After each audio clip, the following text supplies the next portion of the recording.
Relationships and community.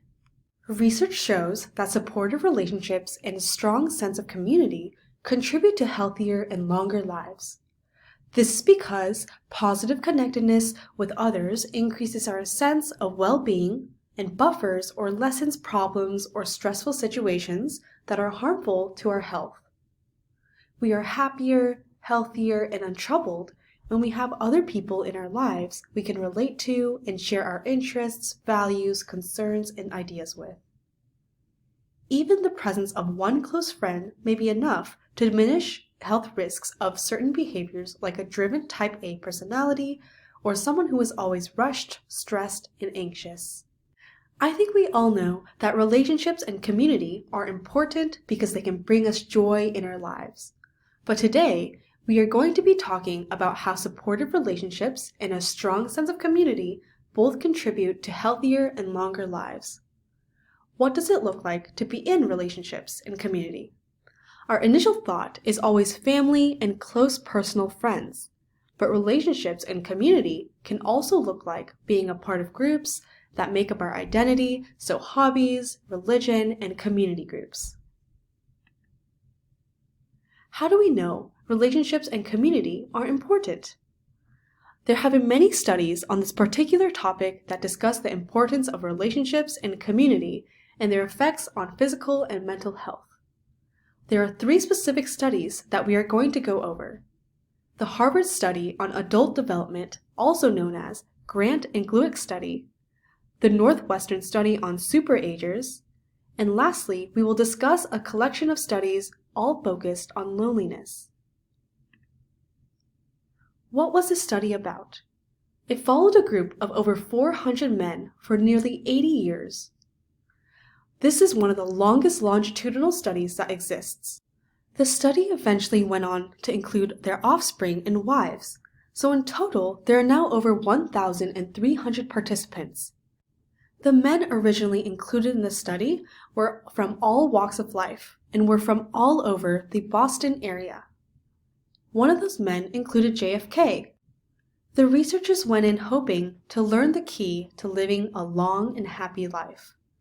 They learned that it is, of course, important to take care of your health, but the greatest finding was how important close and supportive relationships were in the lives of the participants.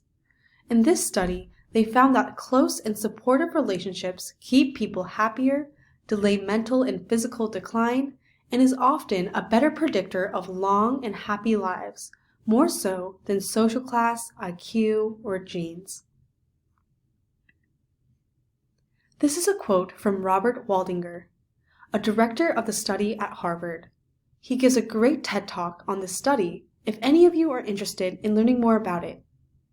When we gathered together everything we knew about them about at age 50, it wasn't their middle age cholesterol levels that predicted how they were going to grow old. It was how satisfied they were in their relationships. The people who were the most satisfied in their relationships at age 50 were the healthiest at age 80.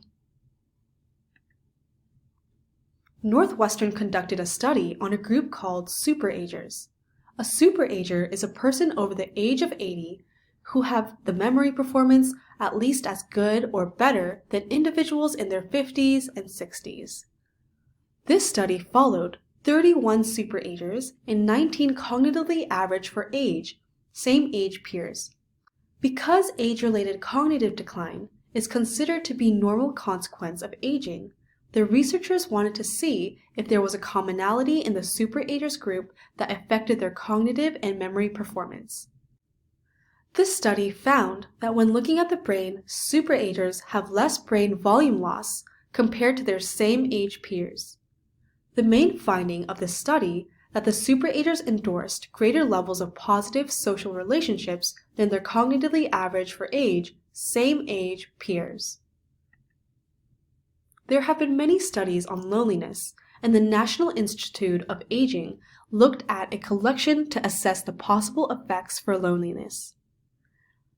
Again, we can see the importance of community in the list of physical and mental conditions that are all possibly a result of loneliness. Those included high blood pressure, heart disease, obesity, weakened immune system, anxiety, depression, cognitive decline, Alzheimer's disease, and more. This video shows a great explanation on social connections and why we need them. It is short and clearly shows much of what we discussed. If you talk to someone that has recently moved, started a new job, or retired, and ask them what they miss most about their past situation, one of the most common answers is that they miss the people that were in their life. What that actually means is that they miss the social connections or relationships that they had with those people. Social connections or social interactions with other individuals is crucial to mental health, which in turn is crucial to overall health. The lack of social connections has shown to increase stress hormones, weaken the immune system, and lessen cardiovascular functions. People who are lonely tend to consume more alcohol, exercise less, have less quality sleep, and fatigue easily. Social relationships allow you to share your achievements and have support when times are tough. Imagine achieving a long-term goal you had. What's the first thing you want to do? Tell someone, of course. Or imagine if something terrible happened. Not having someone to lean on and talk to can make that event linger and make you feel even more isolated. Giving support in relationships can actually be more beneficial than receiving support. When someone shares something positive in their life with you, it's a compliment. They wanted you to be a part of their success, and they know that you have a sincere interest in their life. And when someone shares a tragedy in their life, you know they really trust you, and they're looking to you to help them through this difficult time. Now, some social relationships can be bad. A person that is constantly negative and has a poor outlook can bring you down and cause stress, making that relationship toxic. Someone that always talks about themselves and makes all of your interactions about them, well, that's not really a social connection. In that case, you're just an audience member in their one-person show on how wonderful their life is.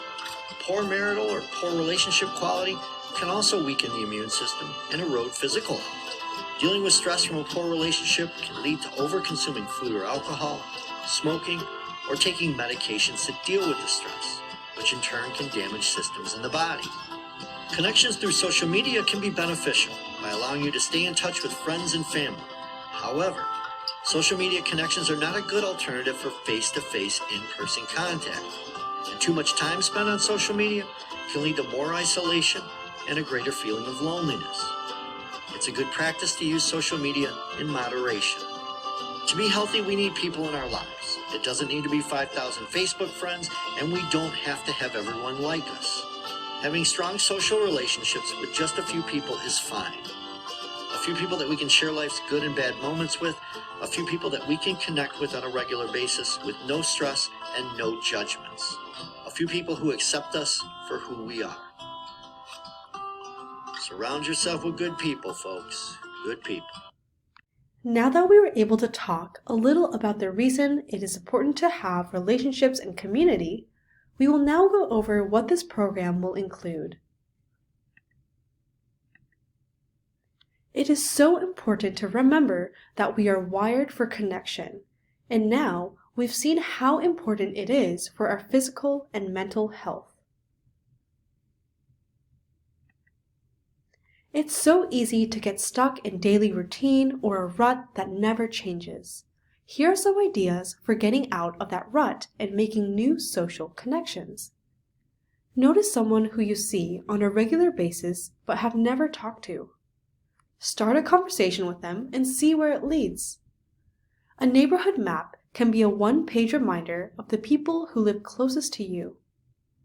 Put yourself in the middle and surround your name with all the neighbors that live closest to you. The map can serve as a reminder that you're not alone and that you have friends nearby. Think of a game that you and your neighbors like and create a game night. Each person can bring a snack and everyone can have fun. You can also start an engagement group around something that many people are interested in. Watching a webinar or TED Talk, discussing a book that you've read, completing an online class together, or doing a fun and inexpensive craft project like paper flowers or string art. A senior fair provides the opportunity for people to share things that they have made and created, like pictures, poetry, crafts, or snacks. A scavenger hunt can be as simple as hiding everyday items that participants have to search for. Prizes can be given for those who find the most items. A connection capsule is a container for friends and family. You can fill it with favorite things and memories as a way to connect even when you can't be together. Making new social connections doesn't have to be hard, but it does take a plan. Think about how you can be proactive and set a goal that you know is achievable. See what it leads to.